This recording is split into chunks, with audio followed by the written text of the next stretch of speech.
So this is Jack Jackson. In this video we're going to look at polynomial functions and what calculus can tell us about polynomial functions.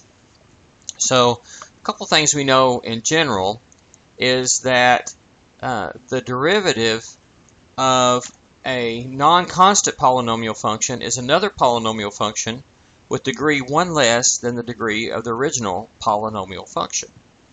Therefore, not only are all polynomial functions defined for all real number inputs, they're also continuous there, and they're also differentiable everywhere.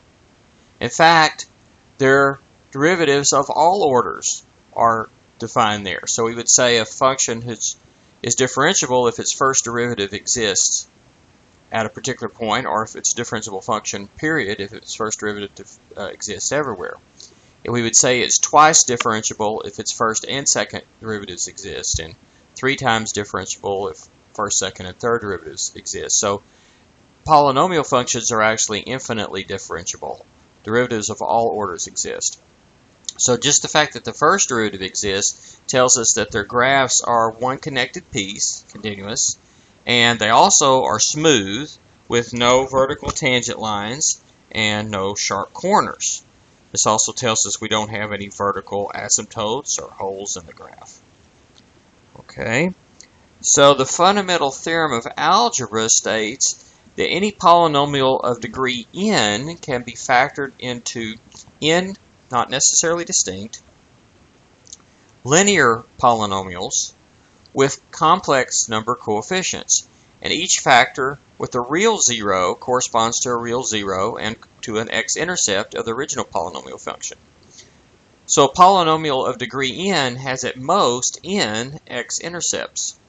However, some of the factors may be repeated and some of them may not have real coefficients, so there are sometimes fewer than n x-intercepts for a polynomial of degree n.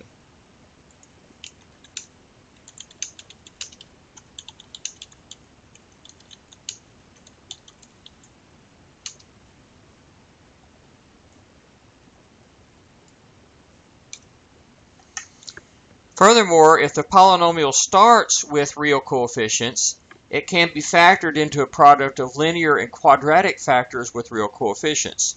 So if we can get our hands on that factorization, then we can find exactly all the values of the roots, or also known as zeros, using just solving linear equations for the linear factors, and for the quadratic factors, we can use the quadratic formula.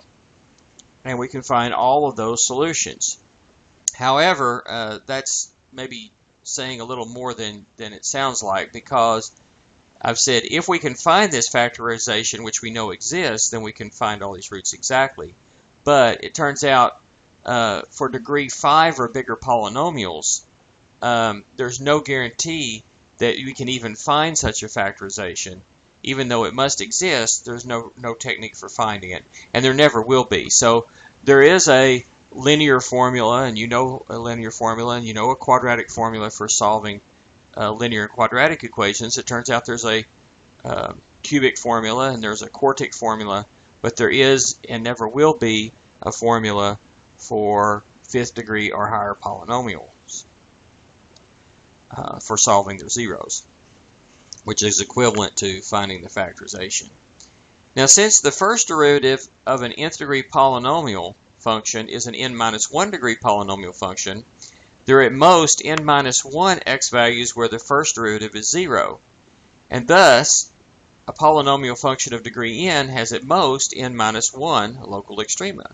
And similarly, the second derivative of an nth degree polynomial function is an n minus 2 degree polynomial function, and thus a polynomial function of degree n has at most n minus 2 inflection points. So every time you go, a higher derivative, you just go down 1 in the degree, which gives you 1 less zeros for that new successive derivative function. So let's look at something else here. So if for some real number r, x minus r to the m is a factor of a polynomial function p of x, but x minus r to the, say, m plus 1, one bigger power, is not a factor, okay, then what happens is, so in other words, x minus r to the m is the most x minus r's you can factor out. Then we say that m is the multiplicity of that root r, okay, or of that 0. It's called a root or 0 of the polynomial. And of course, if this is r is a real number, then r comma 0 is an x-intercept of the graph. Okay, and there exists some polynomial where you can factor out x minus r to the m, and then what's left is some other polynomial factor there. Now we can take a derivative here using the product rule. So it's the first, x minus r to the m, times the derivative of the second, which is q prime of x, plus the second, which is q of x, times the derivative of the first, which is m times x minus r to the m minus 1 times the derivative of the inside, which is 1. So this should have an m here. So what we can do now is we can factor out x minus r to the m minus 1. That leaves an x minus r to the first power times q prime plus m times q of x here. Now notice, remember, x minus r is not a factor of q of x, right? Otherwise we could have factored out more here. So, and x minus r is a factor here. So that tells us that x minus r is not a factor of this second part. Okay? So that tells you that x minus r will factor out of f prime exactly m minus 1 times. So, let me rephrase that.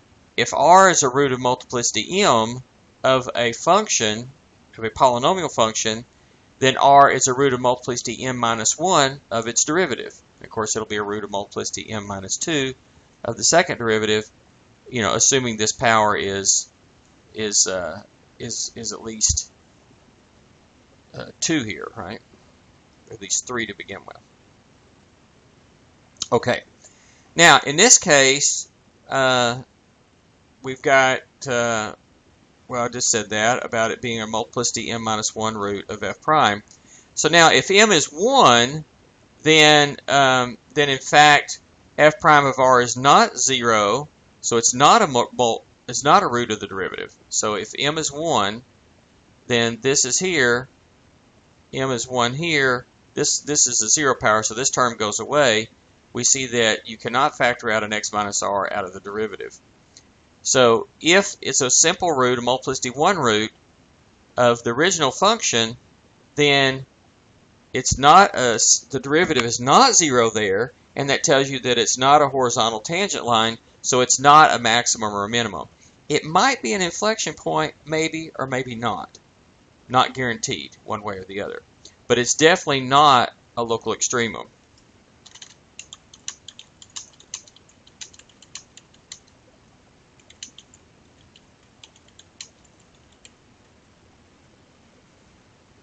Now, if m is an even number, so it's going to be like at least 2, so 2, 4, 6, 8, okay.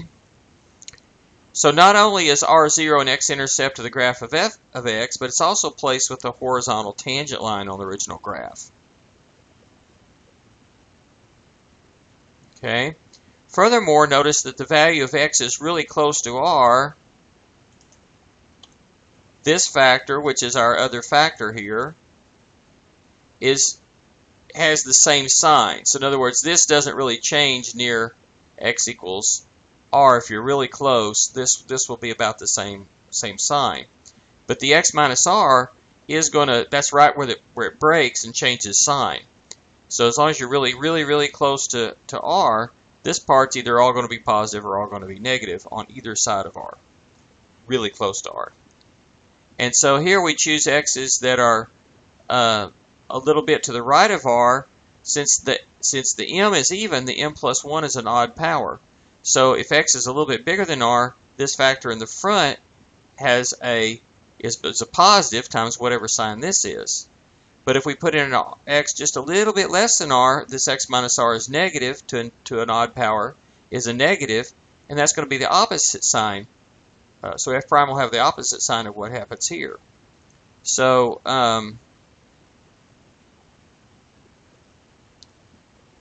so the derivative is changing. The derivative is actually changing signs. So it's going from increasing to decreasing on the original function, or decreasing to increasing on the original function, which makes r sub 0 a local extremum of the original function. So, bottom line, what do we have?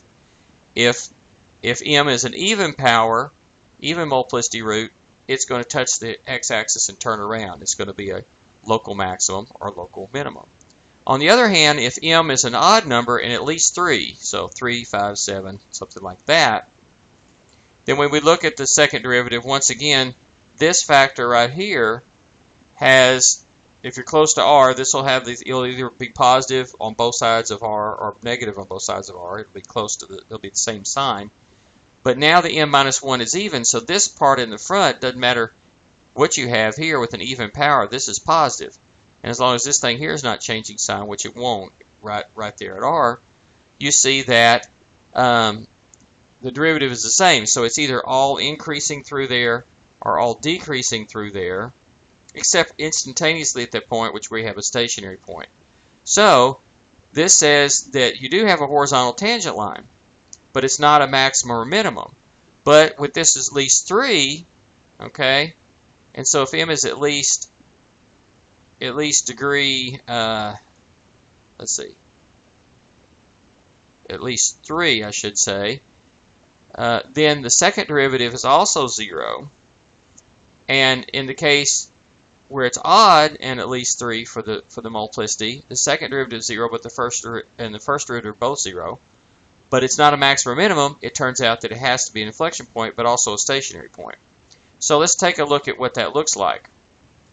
So if you have a graph of something, let's say f of x equals x minus 1 to the first power times x plus x minus 2 to the second times x minus 3 to the third. We say 1 is a root of multiplicity 1, 2 is a root of multiplicity 2, and 3 is a root of multiplicity 3.